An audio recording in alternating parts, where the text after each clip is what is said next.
Hey there mga my loves, Capricorn. Thank you so much for always staying here with me in this channel. So yan, no, bago tayo magsimula our content, let's take a look at you and your soulmate's journey right here. Whether this person is already in your life, connecting na kayo, getting to know, or baka may relationship na kayo, okay?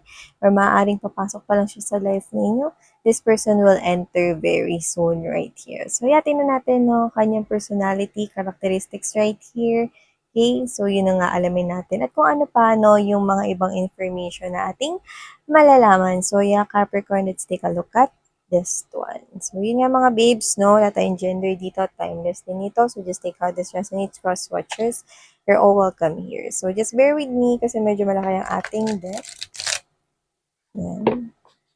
And shuffling is one of the ways para makatch yung right energy. Okay. So Spirits and Angel, guys. Archangel Michael, thank you so much. Tell me something about this soulmate of Capricorn, please. Soulmate of Capricorn.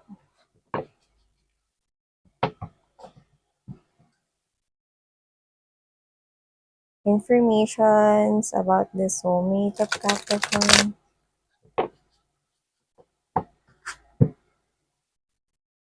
Capricorn soulmate here.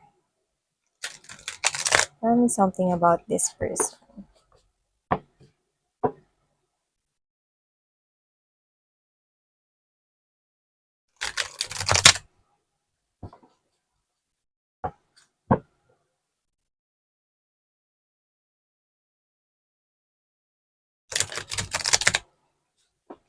Okay. Nadali rin. Sino nga mga babes na natin? Okay. Sino ba tong soulmate nyo at ano ba yung kanyang mga katangian, behaviors, characteristics, let's see. So, first energy we've got is guys. So, wow. Looks like marami na siyang pinagdaanan dito at natuto na rin siya. See, it gives me the vibe of a hermit right here. So, this person is someone here no, na nagdidesisyon base sa kanyang mga past experiences before.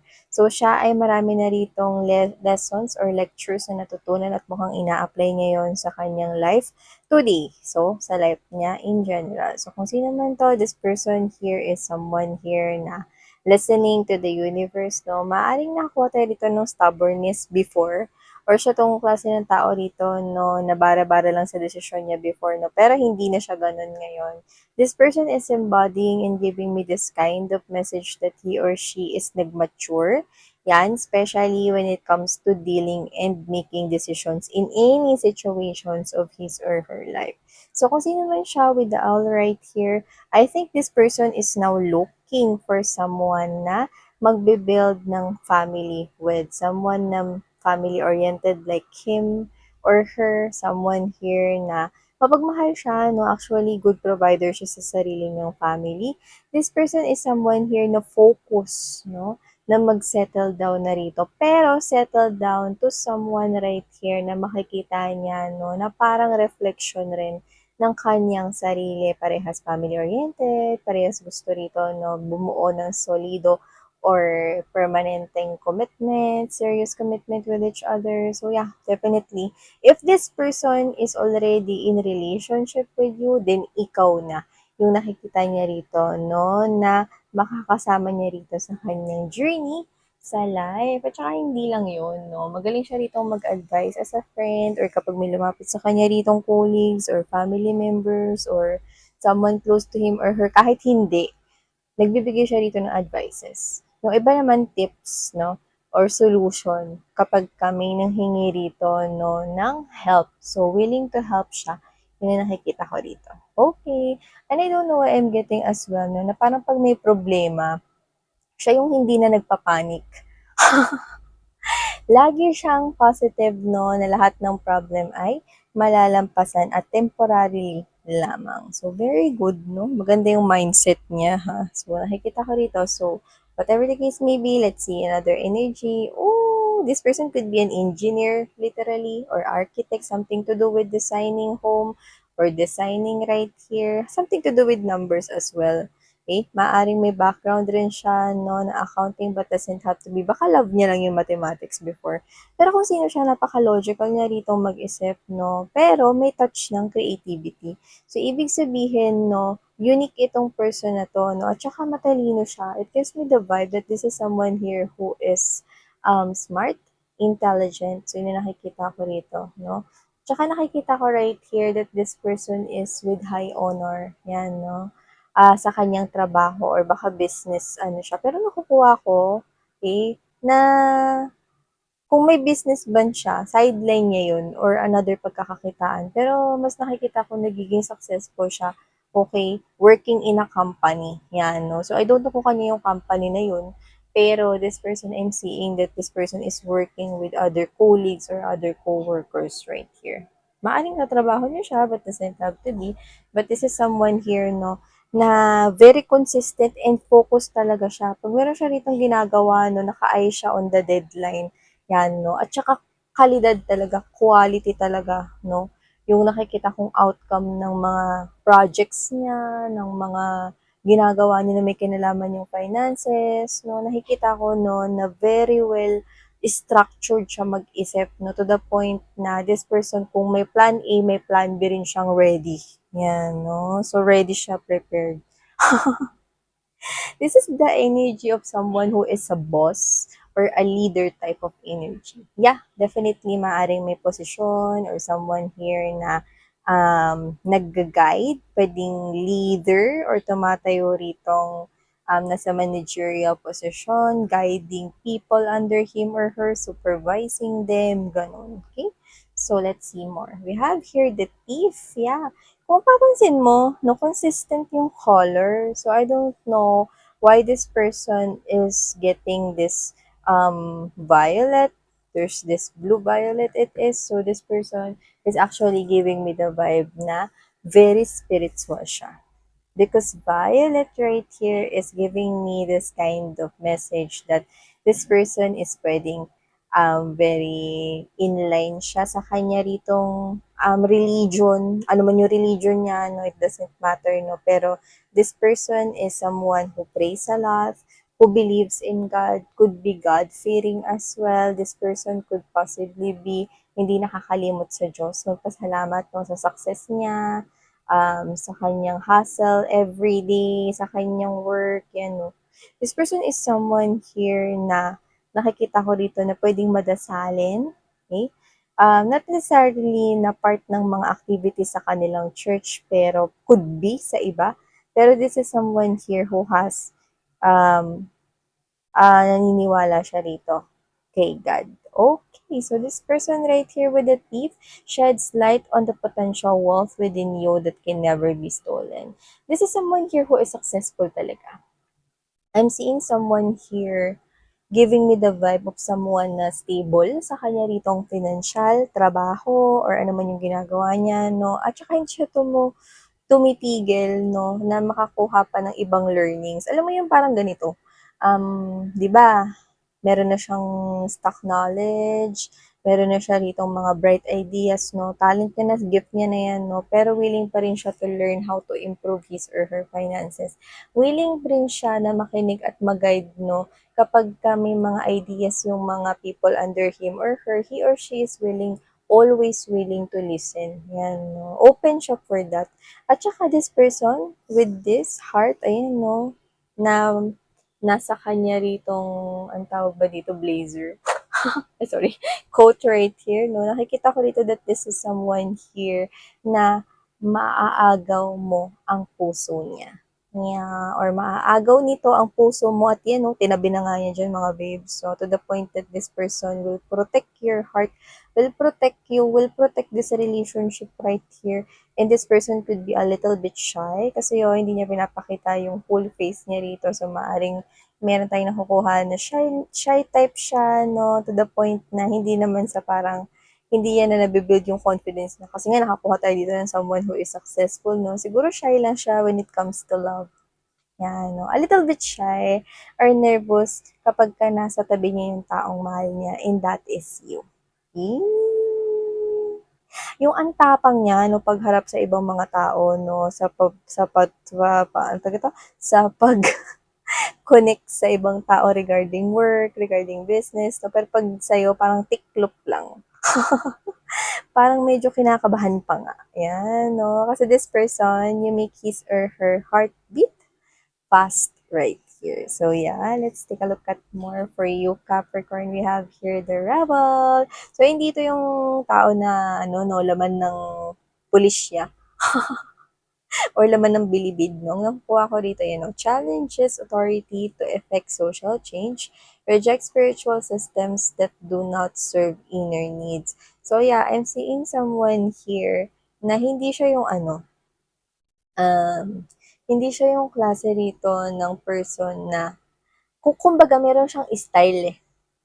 There's something unique about this person's style. Pwede sa kanya ritong pananamit, no? Or someone here that is not common sa ibang tao na makikita. Doesn't have to be na yung style niya in clothes. Pwede ring iba. No? May iba siya ritong style. Meron siya ritong parang yung tawag natin kakaiba sa isang tao. No? Yung unique sa kanya. Yung parang may mannerism siyang ganito or meron siya ritong galawan na ganito. No? And this person is ginagawa niya rito yung gusto niya, pero to the point na hindi siya nakakasakit ng iba. Yun yun. So, this person right here is just bringing out, okay, yung totoong siya, if you know what I mean. So, if this person, example nito is like ako. Alam niyo ba na yung mga comments ninyo, you have very warm messages to me. But I am also getting other messages that they're telling me, ang arte-arte mo naman magsalita, pwede mo naman diretsuhin ng Tagalog, bakit ganyan ka magsalita, hindi ka kapani-paniwala, blah, blah, blah, and all of those things, no? But this is me. This is me. I will not change for those people na sinasabi na ganito. Ganito na ako magsalita since before, since fetus pa. At kung may mali doon, hindi naman ako nakakasakit ng ibang tao. And of course, hindi ako people pleaser. If you do not like me, then I appreciate pa rin your presence here and time in this channel. But I'm not pigil you to go, 'di ba? Just because you got irritated dahil nagtataglish ako rito, no? Ganun ako. Ikaw rin may sarili ka ring uniqueness sa sarili mo. Yan, no? And I am not someone here na ipipilit na tanggapin ninyo for what. If you do not like me, then just go ahead. You can do whatever it is that you want. Pwede kayo manood ng ibang energy or tarot readings. But you know what? Sometimes I do get hurt because you're trying to question if this is what uh, I'm doing is true or genuine yan, no? I'm also doing other works right here, but I'm inclined in this life's purpose of mine. So whatever it is, for me, okay na, sapat na para sa akin at sa mga tao na nakakakilala sa akin, no, na ginagawa ko ito hindi dahil sa sarili ko ritong pangangailangan o kagustuhan dahil meron rin po akong ibang trabaho at ginagawa. Marami rin po akong activities right here, but I'm just fulfilling my purpose. Yan, no. So, ganun yung example, no. So, this is some person right here na meron siya ritong kakaiba sa kanya, pero hindi yun nagiging hindrance para baguhin niya yun kasi hindi naman siya nakakasakit ng iba. And also, this is the type of energy right here that will bring out the best in you. I don't know why I'm picking up that others of you, nakikita niyo yung sarili niyo as someone who is ugly or not ugly. Parang mababa yung confidence niyo. You don't know why I'm getting that ugly thing, but you know what? You're not ugly, okay? So, whatever the case may be, mababago yan. Mabibuild yung confidence mo nitong person na to. Yeah. Alam mo ba, magsa-step in ka into his or her world. Like, totally magbabago dito yung mundo mo. Your environment will change. Kasi you're gonna deal with someone who is very successful. That's what I'm getting. And hindi ako magtataka na wealthy ito. Okay, nakakonect ninyo or magiging kakonect ninyo. Yeah, so at the bottom of the deck, we've got right here the monk or na. And look at that, we have here the goddess. See, the feminine expressed through wisdom, nature, life force, and sensuality. Alam mo, nakaka-attractive yun, no? Nakaka-attract rito mga babes, no? Itong person na to, no? Ibig sabihin, maaaring siya ay born with a natural beauty or born handsome talaga. But whatever the case may be with that goddess, no, siya ay very attractive, no, at kaiinggitan ka ng iba. Ganong vibe, no? And with the monk and nun, yeah, this is someone here who is really selfless. He told ya, naka-incline ang kanya ritong sarili sa spirituality, very God-fearing. This person is hindi nakakalimot sa taas, always praying and full of gratitude. Yan, no? Single-minded dedication to spirit. See, hindi siya dito nawawala dun sa kanya ritong faith sa kanyang God, regardless of his or her religion. So, maaring magkaiba kayo ng beliefs, paniniwala, kultura, at pwede rin naman na magkaiba kayong lahi, but doesn't have to be. Just take how this resonates. But someone here is really approved. At saka very attractive yan, no? Attractive yung physical rin niya. So, wow. Maybe this person is going to the gym. Maybe this person is taking care of his, or alam mo yung, actually, ang nakukuha ko rito, parang mag-ayos lang siyang konti, plakado na. Ito yung mga tipong lilingunin, guys. Taray! Sino siya dyan? Okay, let's go ahead. Tell me more about the soulmate of Capricorn. Tell me more.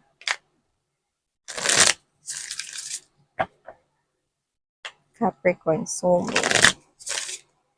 Tell me more.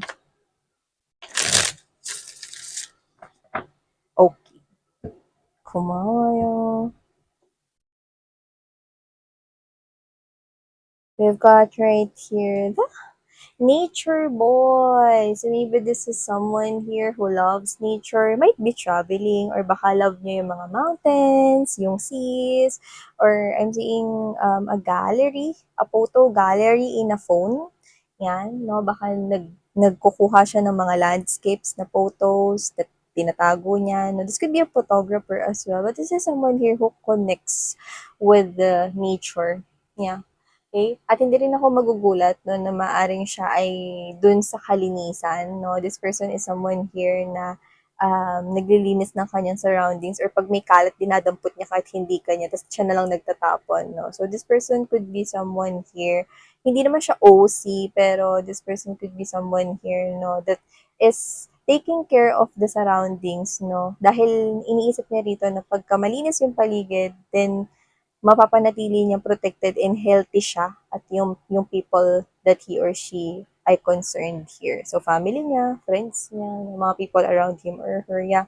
At saka, maaring meron siya ritong, yung house niya or home niya is maaring may distansya mula sa ibang mga kabahayan, but doesn't have to be, or I'm getting this vibe na meron siya ritong vacation house because we're dealing with someone wealthy, isn't it? So this person could be someone here who is traveling at baka ma-meet mo siya no sa isa sa mga pupuntahan mong travel or bakasyon ito, no? So this person is simple lang siya manamit. Maybe this person, yeah, look at that. Look at his or her shirt. Tingnan mo, oh, may heart dun sa shirt niya. So ibig sabihin parang yung heart na yun no, is parang, alam mo yun, yung pin sa Waze.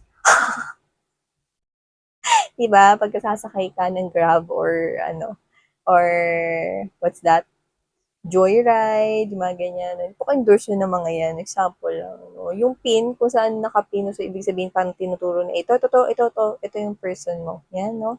I'm seeing 3, so maaring stable na talaga siya. Yan, see? Looking na lang siya for someone like you, no? At kung nahanap ka niya, ready na siya to settle. And we've got right here the release. Yeah. Looks like recently lang, no? Ikaw to or siya to. I'm getting energies right here coming from both of you guys. Meron kayong nirelease kamakailan lang na pain. Either literally na merong nawala sa inyong loss of a loved one, but doesn't have to be the case for everybody. Pero meron kayong nirelease dito na nagpapabigat rito ng loob ninyo. To the point na nag-heal na kayo at may improvement doon, no? So, kung noon pa to nangyari, no, pero ngayon mo pala nararamdaman na gumagaan yung pakiramdam mo, then it's about time for you, okay, na meet itong person na to. See, another tree is right here. At green rin ito. So, ibig sabihin, whatever the case may be, umpisa na ng bagong mundong tatahakin mo. And I'm seeing that you're wearing red hair right here. Doesn't mean na red ang color ng hair mo ngayon. But this means confidence. nakikita ko, no, nababalik na rito yung confidence sa sarili mo, no, at mag-uumpisa ka na ulit, no, fresh as new. Yan, no. Actually, pares kayo. Yan. So, nakikita ko rito, no, na matatagpuan ninyo isa't isa at makikita kanya, makikita mo siya, see? Ayan. Taray. So, I think mamimit mo siya outside. Okay. Or magsisimulang mapansin ka niya, no? Habang ikaw ay nag-e-enjoy, no? Let's just say, no? Pag nag-meet kayo, syempre, di naman agad-agad na magkakagustuhan kayo rito, no? Pero kunwari, meron kang ginagawa rito to the point na hindi mo siya napapansin dahil busy ka, focus ka sa ginagawa mo, no? Katrabaho mo man siya or kapitbahay, whatever. Okay? Doon magsisimula na mag-iba yung tingin niya sa'yo and it will be that feeling of parang magical. Yan. And we have here the longing. So yeah, this person is actually waiting for that very magical ride of his or her life. You know, Ferris wheel yun mga babes. So, kayo nakakita ng Ferris wheel na super bilis yung ikot. Wala. Roller coaster yun. Sa Ferris wheel, dahan-dahan kang iaangat niyan, ikot-ikot ng dahan-dahan kasi para kita mo yung magandang view sa taas, di ba? Sightseeing, ganon. So, ibig sabihin, this person right here wants to experience that kind of ride na parang super chill lang, may nag-aalaga sa'yo, may nagmamahal sa'yo, you do not need to worry right here. And with this bird, actually, this is a messenger na yung longing mo is magtatapos na. Okay? Dahil paparating na kayo sa isa't isa. Taray! Yan, 'di ba? Bongga yun, guys, no? And we have here the unity, of course, I'm seeing. Dalawa na yung bahay diti at may engineer pa doon. So definitely gusto nyo talaga mag-settle nitong person na to with you at kung bagong relationship or connection nito, I'm seeing na mauuwi ito, no, sa marriage. Yeah, this person will definitely see marriage potential with you guys. And look at that, napakakalmado. Okay, you know what? Blue and green, pag pinagsama mo yan, very fresh sa paningin. So, this gives us this kind of fresh new beginning pagdating sa inyong dalawa. Magsisimula kayo rito, no? Tsaka nakakata tayo ng stars dito, no? Yeah, kahit na umaga pa lang here, may stars din doon, no? And there's stars. Ang dami. So, whatever the case may be, I think, kayo ang katuparan ng pangarap ng isa't isa when it comes to romantic relationship. Mm-hmm. Yeah. I know that sounds cheesy, pero yun talaga eh. Okay, so wow. You're gonna find home with each other. See, there you go. You're gonna find home with this person, and this person's gonna find home with you. Parehas bahay here. And we've got at the bottom of the deck. Yeah, after this loss na pinakawalan mo, see, you're wearing this colorful dress here. So, ibig sabihin, okay, magsisimula na rito magkaroon ulit ng kulay yung buhay mo because this person will really add color to your world after letting go, after releasing this lost right here. And yeah, see, healing. You will both heal each other, okay? Heal each other's longingness right here, see? So I'm saying that this person could be living in a country wherein may winter or snow season, but doesn't have to be, okay? But for others, yes, that's very specific. Pero tingnan mo, no, kahit sa malamig na lugar, may tumubo ritong flower, no, yan, no? At mukhang sunflower pa nga yung itsura niya here or flower na tumutubo lang, no, kapag ka sunny days or summertime. Pero kasi this type of relationship, ibig sabihin nito na may flower na nag-bloom kahit na napakalamig ng paligid at snow or winter season, it only means that this person will be with you, especially through stormy days, through cold days right here. Kapag may pinagdadaanan ka, mas lalong hindi ka niya iiwan at pababayaang mag-isa.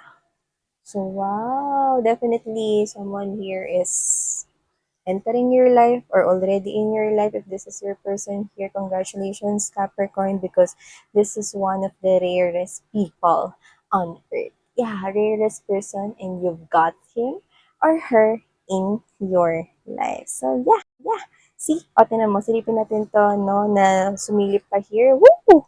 We have here the yes, and see, happy couple it is taray, guys. See? Oh, happy yun na nakalagay sa heart, no? So, definitely, this is really a yes confirmation that this is your person right here. So, wow! Wow! Capricorn, claim this, honey. Okay? Especially if you are wanting this kind of love.